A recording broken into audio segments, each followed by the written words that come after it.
Welcome to the Creative Plan Podcast Network. Join us as we share our favorite RPGs, one-shot games, tabletop games, reviews of items, and convention panels, and other exciting things that we run into from time to time. Sit back and enjoy the show.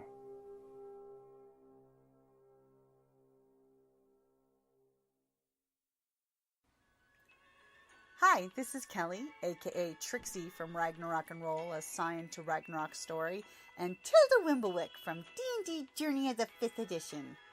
First off, I would just like to say thank you to everyone for listening to our varied adventures, as well as for rating us on iTunes and RPGpodcast.com. If you haven't rated us yet, we would greatly appreciate it if you could. And if you're looking for more ways to support our efforts, we are now on Patreon, a great site where you can help us continue making more podcasts, as well as some special surprises for our patrons. If you can, please look us up at www.patreon.com/cppn. Every little bit helps. And again, thank you for listening. So welcome back to RPGaDay 2018. I won't say the fluff spiel because it's, day 6. We probably heard the fluff spiel enough.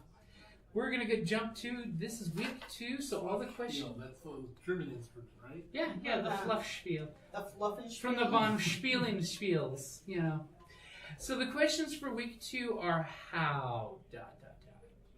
So for August the 6th, how can players make the world seem real? This is a great question. I mean, this is like one of those ones that GMs can't tell players to do. This is just one that experienced players just do naturally. And I've got 3 experienced players in this room, Scott, Marjorie, Kelly, that just from the Genesis game, because we came up with that one out of our ass from a setting-wise, we took a rule system, threw a background to it, painted it, had you guys throw in some gap fills of what you wanted in the world, and we made a game world happen just out of our wazoos. Also an instrument. So who would like to go first with how can players make the world seem real? Well, what I always go with is player consistency. And the player has to actually take it as...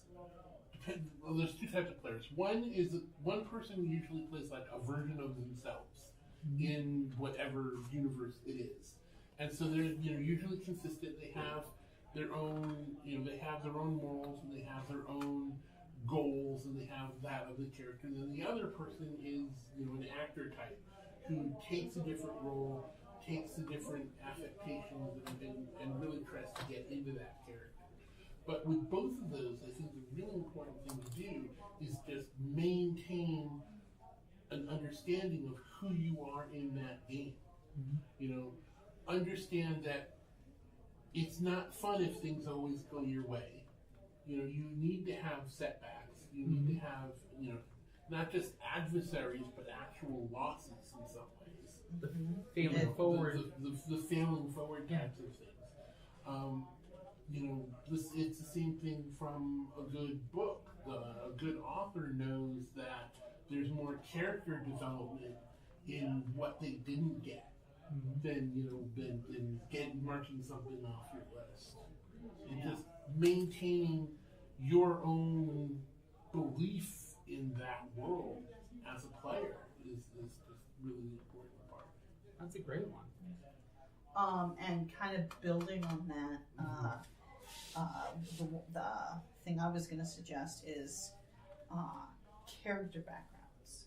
Is you, before game, you basically set down this character's history, so you have something to draw from, and then each consecutive thing just builds that history even more, but it gives you some type of, like a grounding. And I agree, you have to have the good with the bad. The highs and lows. Exactly, because if everything, leaving a good movie. It's like, if everything just there's no conflict, there's no drama. And it's drama that really makes it seem real. I mean, nobody's life has no drama. I'm sorry. And that's where your character even finds if it's his internal drama. you know. And understand the choices that your character is making and make them seriously. Mm-hmm. Mm-hmm. I mean, as a GM, I gotta admit, I love when I hear a player say, I want to do this, but damn it, my character's going to do this. Because they're respecting their character's landscape, because they've got their past, their present, their future. I know, as the player, this is absolutely horrible, and there's no reason why I should do it, but I gotta do it. You know, it's like one of the audiobooks I listened to a while back. It's Ari Salvatore doing a short story for Drizzt. Okay. You know, classic character from Forgotten Realms. He goes into a village, they've captured a goblin. This goblin has done nothing other than have pointy ears and green. So Drizzt gives that whole spiel of, just because he's a goblin, he's not a bad guy. And then, of course, you know, things happen, and then Drizzt responds accordingly, but he lets them make their own decision, and then he responds. So it's one of those of, he's been from a bad background. He knows that not everyone is what their stereotype is. So you have to judge everyone on their merit, not their predisposition race, you know. So that way it shows that his character's arc of he could be a bad goblin, but he hasn't done anything bad, so you give him the benefit of the doubt. Well, I think that's also an important word that you just used, stereotype. Yeah. Because you have to be close enough to some type of stereotype someplace to be recognized. To be comfortable.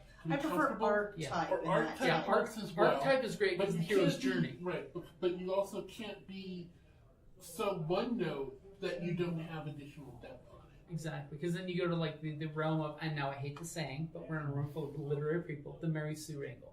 Mm-hmm. I hate the phrase Mary Sue because, you know, it's not just for ladies, you know, but the character that's just there for that one thing, you know. I think the male version is called Marty something. Yeah. AJ would know. Probably McFly. But yeah, I definitely agree with that one. Is the know where your character came from, so you know where your character will go. Mm-hmm. Which that's always great because you're playing the ROLE in your character because you're playing the character as opposed to playing yourself. Which you can still play a character that is you in a fantasy realm. You just need to make sure to put that skin on of the fantasy world. Right. I actually used to do a lot of LARPing. I know this is an RPG. Hey, LARPing is role-playing. That's a huge... It's live action role-play. In the spiel that you did not say, it specifically says tabletop. And actually, I was a little bit hurt on that because I consider LARPs RPGs as well. It is. But they are. That's the RP and the LARP. You know, so one of the things we do is, you know, we'd have a completely new setting once a month. Do throwaway characters so that way we wouldn't be as wedded. That's always them, fun. You know, and just go to it. And so one of the things that I learned doing that is that you need, like I said, you need to be a stereotype, and then you need to have one thing that breaks that rule as a beginning character. You know, and then you start making your choices, and then you can build on that. You know, that's a really quick way to make an interesting character. Is start with a stereotype. So what's the one thing that this character has that isn't part of that stereotype? Mm-hmm. And that's what makes the world real. And that's what makes the world real. Yeah, because it's the I am Bruce Wayne, millionaire playboy, who, by the way, sneaks out at night in a funny bat costume and fights crime. You know, it's you can accept me for 80% of my life as millionaire Bruce Wayne, womanizer, blah, blah, blah, who, by the way, puts on a cape at night and fights crime, you know. So that way you've got that whole, I'm recognizable easily at a glance, so you can get interest. But then all of a sudden, once you start digging deeper, you realize I'm a real individual who's got more levels than just one dimension. Hi. What? Okay, yeah, no, pretty much everything that I was you got going the to say hard is spot. pretty much covered, but more nuanced, I think the how part of how your player characters can help your fantasy world become real is for them to be really anchored on who their character is and what their motivations are. You know, specifics and background are great, but those can be filled in as things happen. But really to know, you know, who your character is within the world setting and what their motivations are for going forward. Because quite honestly, you know, the world is populated with people who are more than happy to punch a clock, do their 8 hours, go home, go to bed. But that's not who player characters are.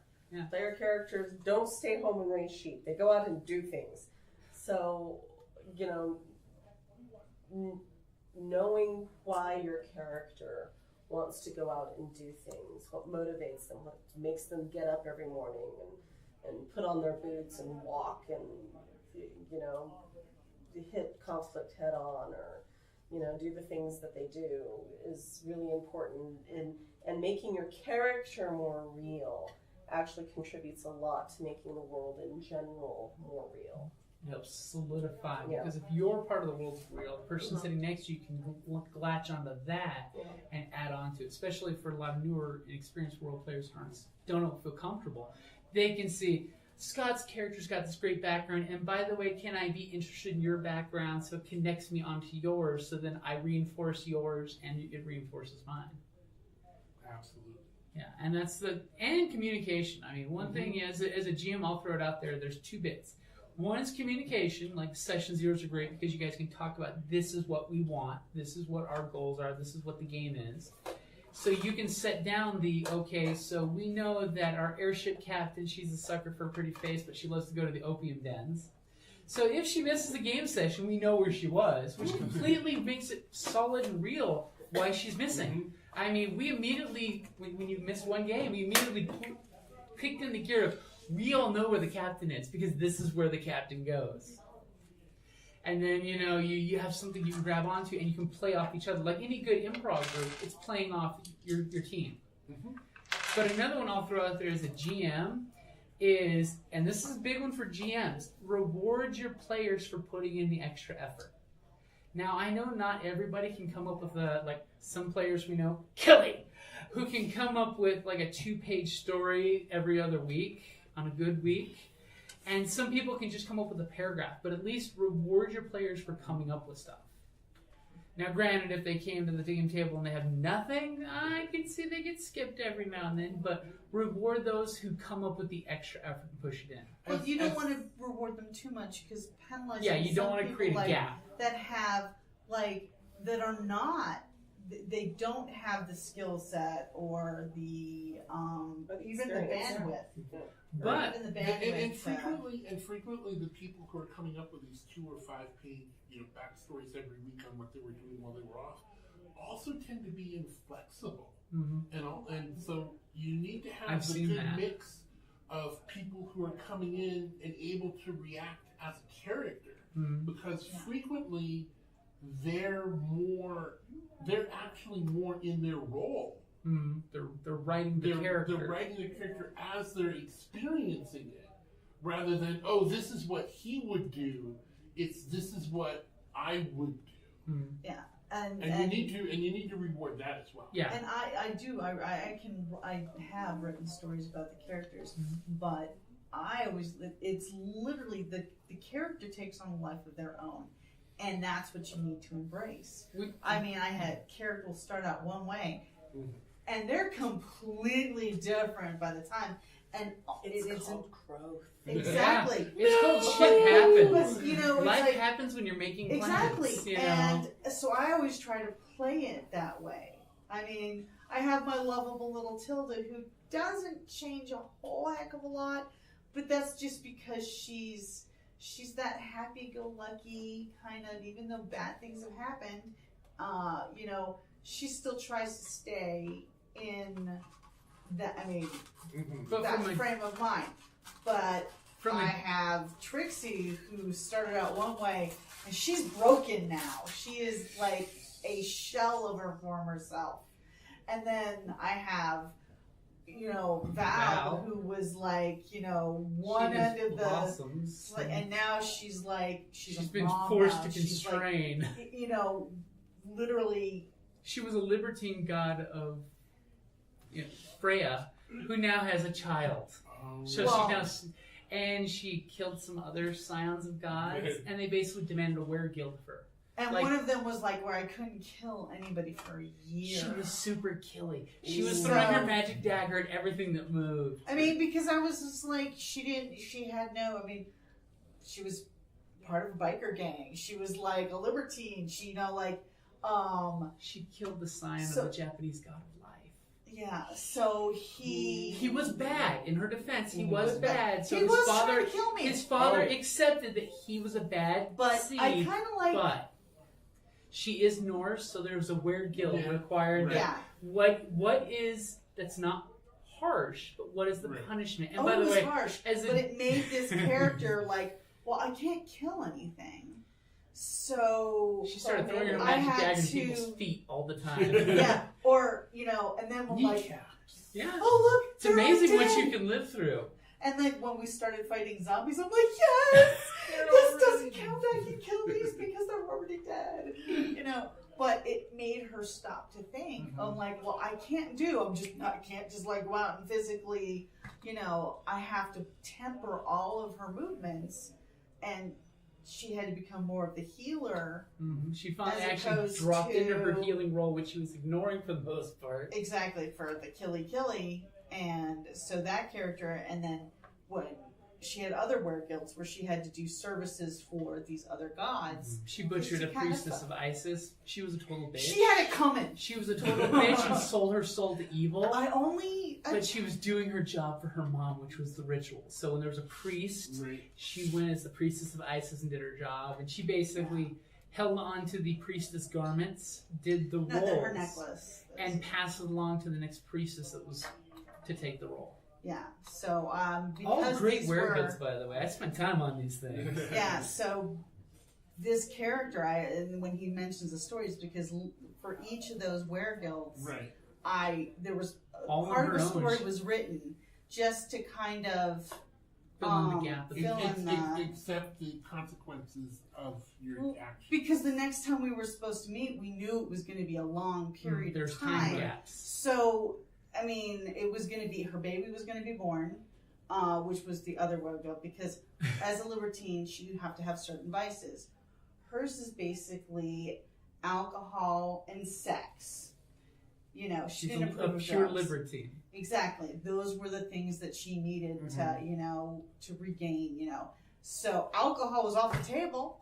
Because not only was I not allowed to kill anything for a year, I now can't drink for over a year because she's pregnant, and I had to do the service to Isis, and there was one more. Sober. Sober. And because one of the other characters was that she was a dancer, and from her mother, Freya.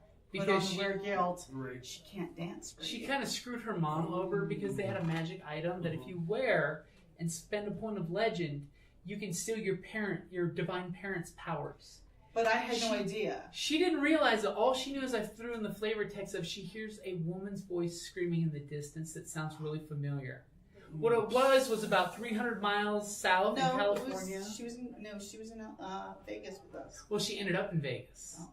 But Freya was stripped of her divinity, ran instantly. And I all of a sudden became divine, 100% fully divine. She made the biggest rave in Vegas ever. She kind of like, whoa!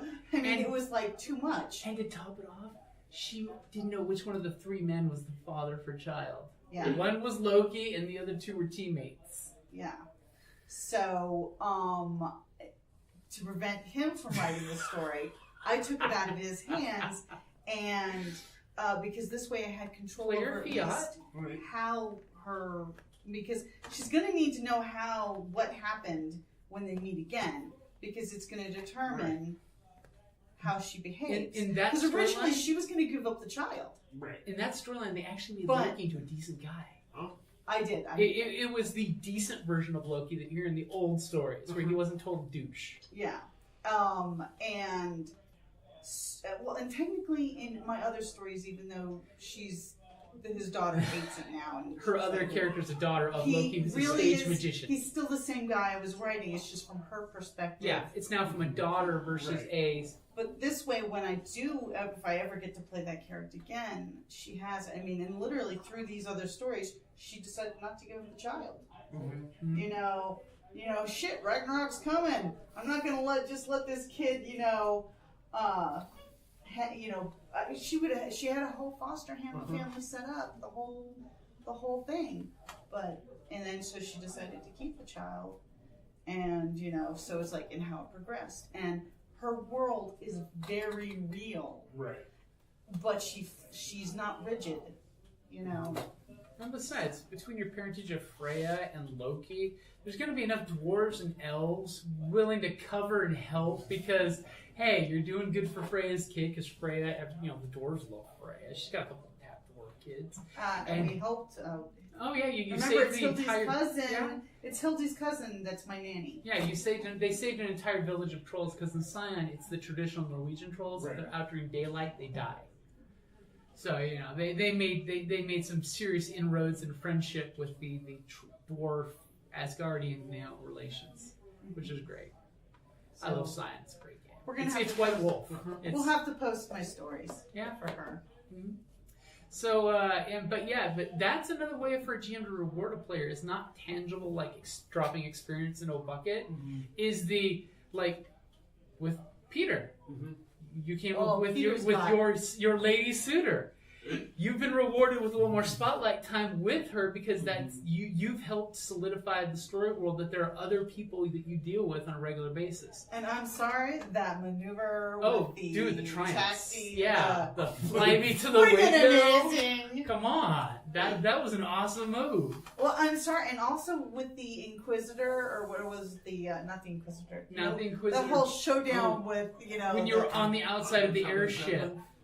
Yeah. It makes for with the Justicar. Well, but when I started off with Peter, really was steampunk hero. Mm-hmm. Okay, which is the reason why I actually threw in the magic that he doesn't know or didn't know about. Which I love that idea of it's just a luck streak that the powers kick in. Well, it's not. It's partly a luck streak, but it's partly a self boost that he doesn't know about. Mm-hmm. You know, but he just thinks everybody can do it. So it's also not one of those things where, I'm so great and you're not. He just doesn't realize that other people don't do it. Yeah. It's just your innate talent. So it's so one of the things that I love about the whole steampunk genre is the old-fashioned pulling off amazing, cliffhanger heroes. Yeah, the pulpiness. The pulpiness with, going up to the top of the Zeppelin and, doing the swashbuckler stuff, doing the taxi stuff. And we're all sitting there biting our teeth saying, please roll good, please roll good. And then all of a sudden, oh no. Oh, even when bad things happen, how does it spin off in the story? I mean, and then sometimes the dice just love you, and that's a good thing. But you have your character's background up in your head, so you know, and that helps, I think. And especially when, like, the Justicar, that you actually have a history, but oddly enough, he doesn't react to you like he recognizes you. It could be the years, it could be something else. He's just not right. Which that's a future story that might reveal itself. Mm-hmm. Oh, those are always fun. One of the things, last game was actually a major change in his character that I don't know how it's going to go forward, is when we get back, and I was going to talk to about you and him, is that after the doctor, fixes... Because you blew up the stuff in the laboratory.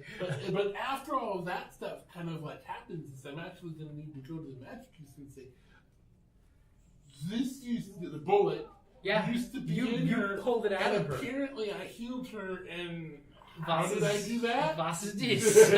How did I do that? Because I know that wasn't something other people should be able to do. Because you're now having that whole character arc of, you realize the force is real, so to speak. Yeah. Teach me more. Well, and not even necessarily teach me more, but first is that, what is this? Mm-hmm. Because you saved a life, and that's huge. Mm-hmm. And you had a half-naked woman and you left what you're doing, and that's a perfect... Well, that happens all the time. Yeah. That's why in the 40s they taught us that whole shrink to black. Focus on an inanimate object across the room while there's a shadow and shrink to black. Because that way... Focus down to the shoes. Something specific, like the coat on the chair, because it's implying he's coatless. You know what that means. I don't have to tell you. No. In case you have children in the audience, we don't have to say it, but you know. He's taking off his vest has been unbuttoned. Shit just got real.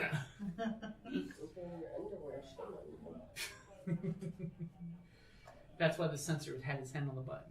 He's like, we can't show that. Okay, second, camera 2, focus on the clothes. But yeah, and it's basically in, to summarize, it's the, as a player, reinforce the world, and as a GM, reward your players for reinforcing the world. Right. Because And that's one of the, it was because of the world and also some of the GM clues that happened, because when I went to start Visitor, he said, okay, how do you want to go? Yeah. Do you want to go on a rickshaw? Do you want to go on one of the, or on one of the floating? And he went, well, I'm going to take the, because, and that's exactly why I asked, because your character, I'm like, well, is he doing this the Rico Suave way? Right. Errol Flynn entrance? Or are you just taking, just walking through the mud? Right, but it was using those little bits of world detail where, wait a second, all of a sudden I'm in a ship that doesn't stay on the ground. Yeah, you now have that third plane. I can use that, And dude, that was a sexy rock star move of I'm going to go right up to the balcony with the car, and then you realize something's not kosher in the scene here. Woman, get in the car. And then of course the bad guys rolled really well and got that shot off, and that just. And part of that whole scene just happened due to dice rolls. It was the whole, something was wrong. I didn't, as a GM, I didn't know exactly what was wrong yet until the dice went. And then you were even picking up on the cues that I was just throwing out a cue. And you're like, wait a minute, this ain't right. You've reinforced that this is not right to the point of it's tangible. And I'm picking up on this is not right. Give me more clues. Well, this is the first time I played Genesis, and I really like this system because it is very cooperative storytelling. You're not rolling to see whether you succeed, hit or miss. Or you're not rolling at a target. Yeah. You're rolling on of how things happen. So if you miss, there's a difference between not succeeding and fail. Yeah. And that's one of the things I really like about Genesis. Yeah, and I mean, that's one thing I love with the narrative dice because, the whole fail forward concept, which writers have used forever, role players are finally kicking on that it's okay to get kicked in the chops if it's moving the story along. Hell, like Harry Dresden books. Your hero, by the halfway point of the book, has been beaten senseless by at least 2 different parties. One which he has no clue why. Jim Butcher? No. I'm trying to... Only 2? Oh, at least. In the early books. He only had so many nemesis, Well, no, because there was the vampires, there were the werewolves, there was the street gangs, there were the cops that occasionally just roughed him up. Even his own support circle looked him down because you got his warden, who's constantly waiting to cut his head off at the moment's notice. And like with narrative dice, it would be like you. I feel really bad that I'm going to have to kill you because you made me do it. You killed your master with magic, and I know your master was a good guy. It's only because your mentor put you under his wing that you're still alive. So I'm going to have to do you eventually.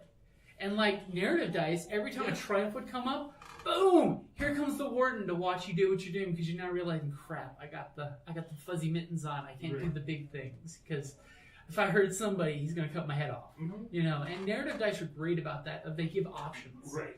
And and like I've told everybody that I've played with, it's like you'll play one session, you'll be really uncomfortable, but finally you'll realize it's okay. You control your player and the good and the bad. So if and like with our Sunday Star Wars group we do here at the TGG, is a lot of times the group, when something bad happens, they will say, wouldn't it be great if blah? And I'll look at the player, I'm like, you cool with that? As long as you're cool with that, I don't want to railroad you into a bad situation, but if you're cool with that, I think that's a badass idea. Right. Well, and again, with the system, you're able to fail with disadvantage, or fail with advantage,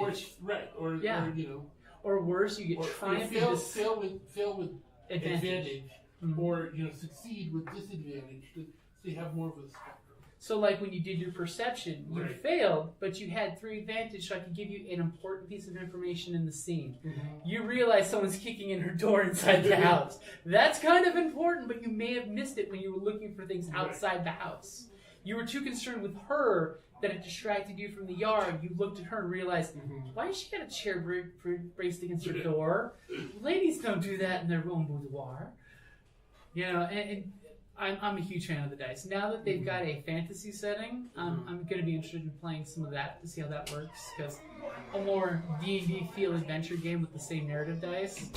That and I love in Terranoff. That's the setting. That's the generic setting they're using, which I wouldn't use it because it's too World of Warcraft tabletop gaming. Because you have faction of undead, faction of dragons, faction of evil magic users. It's the tropes, which tropes are good, but don't become stereotypes. Right. And you know that when you're a magic user, you can cast any spell you want in the spellbook, as long as you're willing to risk it. Like with you guys, when you use your magic, sometimes it just doesn't work out like you intended, you know. Thankfully, we haven't had any really bad magic rolls, but there's some really bad things that can happen. Like if you ever saw the old show The Sentinel, the gentleman that had the 5 heightened senses because he was like a spirit warrior. Right. Where all of a sudden one day he's sick and takes basically like a Sudafed, and all of a sudden he gets like insane focused microscopic vision. Well, you try being a cop with microscopic vision, or all of a sudden you're hearing a bird chirping a block away and you're trying to hear the conversation happening right here. It's the massive feedback. And magic can do bad things. I mean, we've been really lucky with the magic. But, you know, in that system you could do like Harry Dresden with the I'm shooting a fireball. Well, you lost control. Because like in the Fate system for Dresden, do you choose to take the backlash or do you let the building burn? You know, it's one of those of, it's up to you how badly this gets. Because, you know, I'm cool with you surviving the fire, but the building burns. So that opening to a book ever. The building was on fire and it wasn't my fault. And that's one of the Harry Dresdens, if I recall. Yep, he rescues puppies. Yeah, when he was going after the flaming poop. Flaming shit. Yeah, and all the monkeys come together with him and his brother and the blue beetle. That's not so blue. Right. So to make your world feel more real, you need dogs. Yes. Like Slobber the Mutt. Yeah, Tilda's war dog mount. Slobber the Mutt. Big difference between RPGs and movies and TVs is that RPGs should have more animals in them. I agree. You cannot do animals in movies because they're too hard to maintain throughout the entire movie. Yeah. And with very few exceptions, you can't do anything with books because the booksellers will not allow any harm to come to them at all. Yeah. And you know, I mean, it's kind of justifiable. So you don't want. You can turn off a lot of your audience that way. You don't want the animals, you know, in your books and stuff like that. But when you're doing RPGs and it's just you and your friends, and you know, it's one of the things that's just absolutely amazing. But for example, if the zombie apocalypse happens, the best thing to have is a dog. Yeah. Because according to all of the zombie worlds that I know of anyway, the disease doesn't cross species. Yeah, except for in one movie, the Will Smith I'm Legend, which has the most heart-rending scene ever. Stop right there. We're all going to stop there because we all just missed it up just talking about that scene. Yeah, that scene gets everybody in the feels. But yeah, other than that, like World War Z, the book, not the bad movie, the book actually talks about how they train canine units where they'd have a small terrier who's got a vest with a camera and a speaker, so his carrier could talk to him. That could run through tunnels, do the terrier thing, with large breeds that would push the zombies over to crack their heads open. And that way the trainer can basically radio his pups to do things. And I thought that was great. Even if they're not that well military trained, any pet that's going to be surviving that long would be able to smell a zombie way before you see it. Or hear it. Or hear it. Yeah. You know, would be able to get between you and it. Endanger what they do naturally, yeah. Because, I mean, you know, back before agriculture, that's what they did. Yeah. That was basically their job. Yeah. Many tribes kept dogs around because that's your first line of defense. Exactly. They're the ones that are going to bark at the stranger. We domesticated them and coexisted. You know, so it's just one of the things that. And in RPGs, that like I love the fact that when D&D came back out with the Beastmaster Ranger, because you have your classic World of Warcraft hunter with a pet. Wolf. Now, granted, I know how a lot of players felt they got cheaped because when it came out to not make the Beastmaster Uber, your act is to tell the dog to attack. So your dog will move with you, but it attacks or you attack. You don't both get attacked. But like in 4th edition D&D, they had this great thing where you and the attack beast are attacking simultaneously. The beast isn't hurting it, but it's distracting it, so you're getting the advantage because you're being carried from both sides. Right. Which I'm a huge fan of that. Even though you only get one attack, you get the flank advantage. Exactly, the flanking, which now is called combat advantage. But yeah, exactly. You get the flanking boost that, dude, I got a dog behind me and a guy in front of me with swords. My attention is diverted. But like Kelly with her halfling rogue wanted a dog, slobber in the mud. I wanted a mount, so she finally got enough gold after recouping her losses. When she gave away the gold to save her party to a dragon. Yeah, that hurt so much for her. Which, by the way, that made that scene so real when a rogue goes, "Take my gold but spare my friends." When the greedy rogue who's been stealing from her friends relentless. I was not stealing from my friends. I have it's just that whenever I would divvy it up evenly and there was one extra left over, the banker gets it. Who was the banker? Me. Remember that movie where the guys invented a program to shave a 1/10 of a cent? Totally not stealing from the company. Why let the rogue be the banker?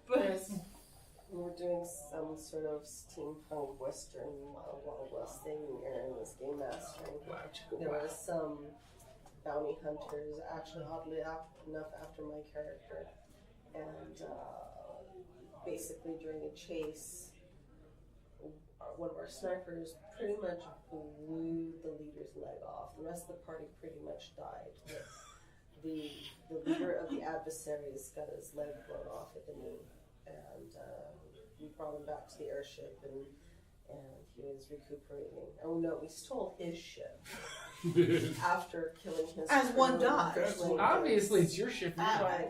And then basically we looted the ship, and in his safe there was basically all of his money, because nobody trusts banks, right? Not so no less. all of his money in this safe on his airship that we commandeered as penalty for shooting. So he's recuperating, and we've gotten the story. And I basically said, "Tell you what, you go back to England and you tell my cousin to bugger off. You tell everyone else to wave off, and I will give you my share of your money." That's a completely sensible thing, because your character, from a sensible point of view, realized the hassle was worth more than the cash. Well, and if things went right, I wouldn't have to worry about money. Mm-hmm. If things went wrong, it wouldn't matter, because that amount of money was not going to be helpful. It's not going to help a dead man on Boot Hill. Right, and it's also a character thing. It's one of the things. And that makes your character feel real. Right. One of the things that I had decided on with Peter is that he doesn't really care about money, because he always thinks he can get more if he needs it, which he can. I totally played a character like that. Not that she didn't care about money, and it's not that she didn't know how money worked, but she was raised in like a temple, a shrine in Japan. So there was always money. I mean, it wasn't extravagant. Right. But she was taken care of. But she didn't, she didn't think anything of, it's like, oh, well, here is all the money I have. Yeah. Because I don't need it. Right. Because my worldly cares are taken care of. Mm-hmm. Yeah, and that didn't work so well. That's actually the reason why I threatened to put the bounty on him in the arena. Because I don't, if that much money, you're gonna kill somebody over money. He's a good guy. Do you want to be that guy? You got a choice. I know. Here, you can have money, or I can use the exact amount of money. As a GM, it was great watching the team conflict, because you're like, why are we killing the cow? We can get milk from the cow, and they're just like, I want the 3,000 scripts. Because they're young and impetuous, types. Yeah, no, I don't understand why you guys want to kill the stone man. I know, I liked the stone man. It was. I made him to be that lovable Rowdy Piper type, that he's rough and uncouth, but he's really lovable. I don't understand why they want to kill him. Because the bird in the hand versus 2 in the bush and 5 in the air. Actually, to give them the benefit of the doubt, they don't have money. Yeah. Okay, but the thing And is, they saw what they thought was an incredible amount of money okay, so they for made doing something. more money than that. Oh, Yeah. buckets This more. night. Yeah. Right. So why do they need to kill him now? Because, but it is a good point. The mad scientist scrimps and scrapes for his tonics and chemicals, and the Aethermancer barely has gotten by his whole life. Right. So you see that big nest egg, and you're like, oh, this is the big score, when it's really not that big of a score. Right. I mean, And if I were playing a different type of character, it would be, well, someone's going to kill him and get the bounty. It might as well be us. But And I can tell you guys, now that we've passed that scene, the 3,000 was to stop him from getting to the arena, and once you got him there was no payout. I kind of tried to hint at that, but once the group was so dead set on knocking him off, I'm like, find out the hard way. You'll feel bad in the morning. Well, and not only that, but we'd also piss off the major mafia in town. Yeah. I mean, I didn't know that at the time. That's a really bad idea. That's a really, I mean, all of a sudden, he would find all the costs. I'm enough of a con man to know you just don't do that. Because do you want to piss off the mafia when you're a mad scientist getting chemical supplies that you don't watch the whole time getting on your ship? I don't think he's so much the mafia person as he's the union boss. Yeah. Oh, okay. yeah. He's definitely more of the business angle as opposed to the organized crime angle. Organized crime is business. Yeah. It's a different kind of business. Yeah. I hope I've talked him out of raising that entire ghetto. Sort of like, think the butcher at the end of Gangs of New York, not the butcher in his early years when he was the street hood, when he realizes the true power is in the whole, Conan angle of flesh is more powerful than steel. I can have all the people do my dirty deeds for me now.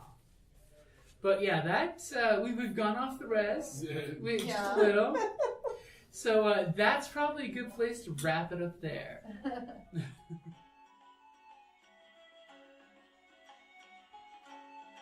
Thank you for listening to the Creative Play and Podcast Network, and feel free to enjoy our other shows such as D&D Journey of the 5th Edition and Scion Ragnarok and Roll, a Scion hero to Ragnarok story. Thank you for listening.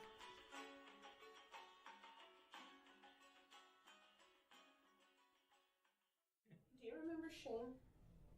Shane. One of my fosters. He went to the same school that AJ did, only 7 years older. Did he have the kind of like scruff? Sometimes. Oh, okay. Only when he didn't shave. But anyway, he's in the Army. He's stationed in El Paso. He hasn't found a gaming group since he's left Tucson. And since he's in El Paso, which is only 5 hours away, he is interested in coming into town once a month. It would be on a Saturday to game. I'm not interested in ever playing one of Baron's games again for a long, long time. Do you have the time in your schedule to run another once a month Saturday? I probably can. What system do we want to play? We don't know. He hasn't gamed in 10 years. So, whatever. I mean, he was also a much more story-based gamer than a systems-based gamer. Mm-hmm. The thing that I played most often with was Aaron's White Wolf Vampire game. He was the one that is playing. It was towards the end of the game where I was basically playing 3 sides against each other. My spy As character. werewolf does. And well, this was vampire, but yeah, I was my own little. Anyway, no one really knew. In theory, no one really knew what my motives were. I thought my motives were very clear, but I can't help it if they're dumb. You were a secret fifth column. Yeah, kind of, and but there was this one time where basically towards the end game, people pretty much knew that I was working with many different vectors going on. But one of the things that our prince had done is sent me into Mexico to spy on the Sabbat.